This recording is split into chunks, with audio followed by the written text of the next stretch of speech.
Hey, what's going on there, folks? So obviously you clicked on this video because you're looking to wire up your single ARB compressor and eliminate the locker switches there, or the locker solenoid switches. So of course there's a bunch of different videos out there that have done this.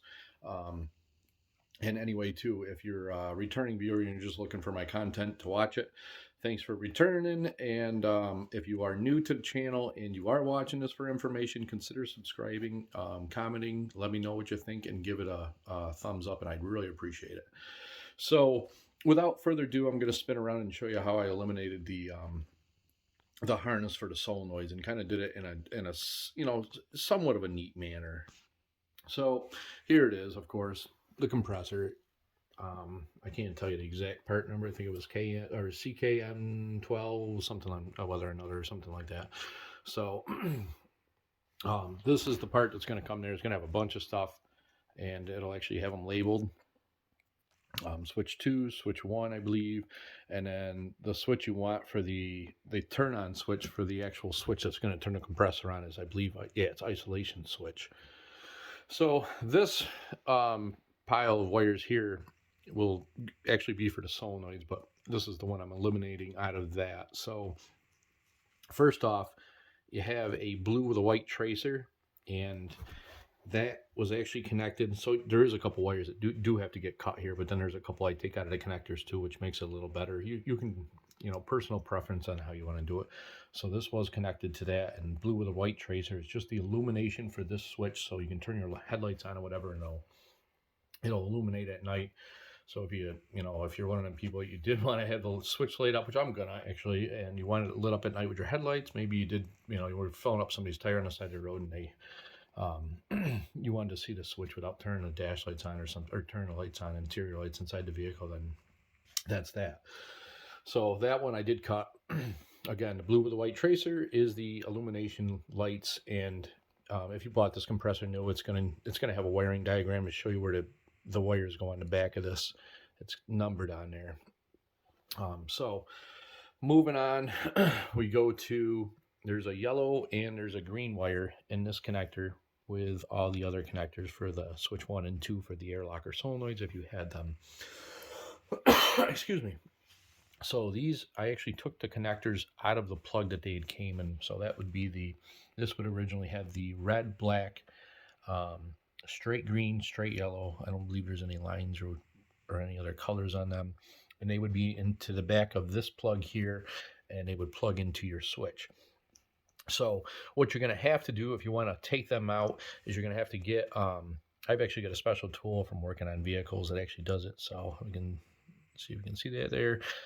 You may be able to pick one of these up. I don't know what's in your area. I know you can get them online. There used to be Radio Shack, and they'd have things like this, but I don't know if Radio Shacks exist anymore. You can also use just a not as big as this, but a thin paper clip will actually do the job. So what you want to do is stick it behind the terminals, and there's actually like a little tiny box inside there, and you're going to stick it in there, and you got to kind of keep it centered, and you're going to pull on the terminal as you have that thing centered in there, and they will pop out. They can be a bit of a pain, I'm going to warn you. I get a little frustrated on this. I've done it throughout the years on vehicles, and it can be a little bit of a pain. So that's that. As far as what you're going to take out of the back of that. And what that does is that green and yellow it'll actually follow this whole entire harness. And as you can see, it taps into the relay here. And if you go to the end, you're going to also have another couple of harnesses that will they will house that the green and the yellow wire for them solenoid switches. I did not unravel the tape and take these out. I'm just going to leave them in here in case I would add probably one locker if I was going to do anything in the rear someday, and I got the funds to do it, and I was really thinking about building the truck that way. So I'm going to leave these in here. There's another video on there. The guy I don't know what the name is. He just tapes them up, and you just kind of, that's what you can do there. I mean, you can split apart the whole harness, but it's a lot of tape to unravel. There was some tape housing this all together I did unravel, so I don't have that, but you'll kind of see it, and you'll know that this is the harness. You have to take the tape off to unravel, and so that's that. Again, illumination wire, blue and white. the red, the black, and the yellow and the green will be in that, it's a longer wire. And that's going to go all the way to the compressor end there. And then as you move on, so I don't actually have this hooked up, I've got it hooked up on the floor here. I wanted to make sure everything worked before I put it in the vehicle. And it makes more sense to see it on the rug here than putting it in the vehicle. And it's actually 30 degrees out today and the wind's blowing. So I'll have this all ready just to feed it through the firewall and hook it up to the battery and mount the compressor, and we'll be good to go. So pressure wires or pressure switch wires, and it will work if it's not in the compressor. So the switch is actually it's actually closed until you put pressure to it, and then it's open till you put pressure to it, and then it closes, and that's what shuts it off, I guess. So red, blue wire for the switch. Moving on, this big thick harness goes to your, I believe it's like a 40 amp fuse or something that they give you.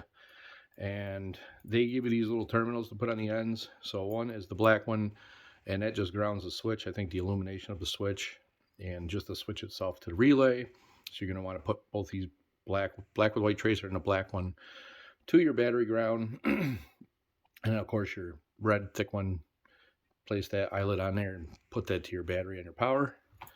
Coming out of the switch, another one, if you're asking or looking, you're probably saying, oh, well, I got one more left here. So the yellow or black, or yeah, red with a yellow tracer, it'll come out, and that's just the key on. So what I did is I actually put the red with the yellow tracer and the red one together just to put the switch on and the ground together to the battery I got sitting here just to make sure it worked.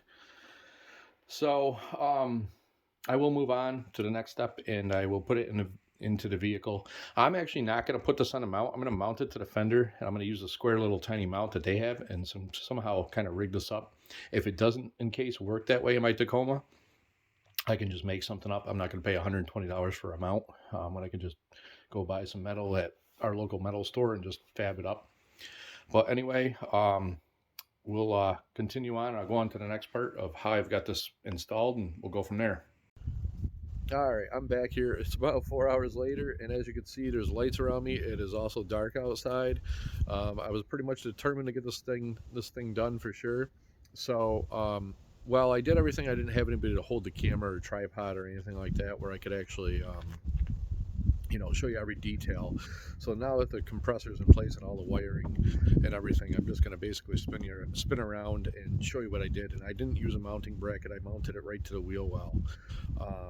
Again, so I'll spin around, I'll show you what I got, and maybe if somebody else has got a second gen or a 2000, well, it'd be 2007 to 2015 TRD Sport, it should be just about the same, I would assume. So here we are. This is where I mounted the compressor. Like I said, there is just the existing mounting bracket that the compressor came with. It also did come with a little plate that I also didn't use. Pressure switch wires there. I've got the ARB hose kit here, so it's got a quick connect for the coupling on, and I've got the air hose aside. It does work. I didn't put that in the video or anything like that. And down here, as far as space and everything, I've got just enough room. It is tight fit in there, but I've got just enough room between the compressor and the air intake hose, but there's enough there that it's not going to rub on it and chafe and cause a hole. And then if you look a little further down here, see if I can get a little closer in there.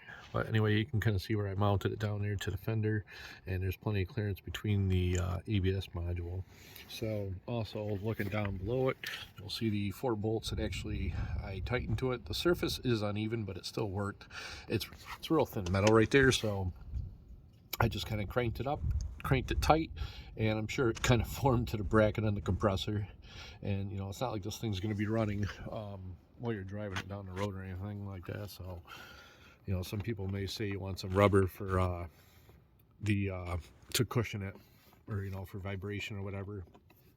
So moving on here, simple enough. I showed you the wiring on the floor in the bedroom there and all that. I've got my relay here. I've got the fuse connector right here, and then I just took and I ran that, of course, right along the factory wires and to the driver's side. This is all on the passenger side, obviously, if you're looking at the truck. So I'll continue on and I'll show you over there. So here's my mess. It's a mess, but it's I know where everything is, and it's the best I could do. I know there's other ways, and there's switchboards and things you can do like that. If anything, I was going to add any more electrical. I don't think it's going to be much more at that. I do also have my own like little aftermarket junction box that I did put in here instead of running, so it eliminates a few more wires to the battery. So obviously I've got the wire running down and into the cab of the truck through the firewall, along with my other wires down there. So that is that, and both the grounds, one's for the switch, one's for the compressor itself, and of course the power wire running to the compressor itself. So I'll go on the inside, and if you have any questions on anything I did here, because I didn't actually show you anything, I'm assuming if somebody's watching this video, they're probably get a little bit of 12-volt electrical knowledge, or they have some mechanical ability. So turning the key on here, I did make it so that the lights illuminate with my other lights, because I don't know, just wanted that to happen. I just drilled a hole in here because I'm running out of factory places to put switches, and that is that. Ran through the firewall. And again, if you need any help or anything on what you're doing or anything to do with this, actually it can be any vehicle at that matter, go ahead and give me a comment, and I'll answer it as soon as I get a chance. Other than that, thanks for watching. Consider subscribing, and consider giving it a like if you liked it. If you didn't like it, well, I don't know why you're watching it this far anyway. So all right, until the next time, take care.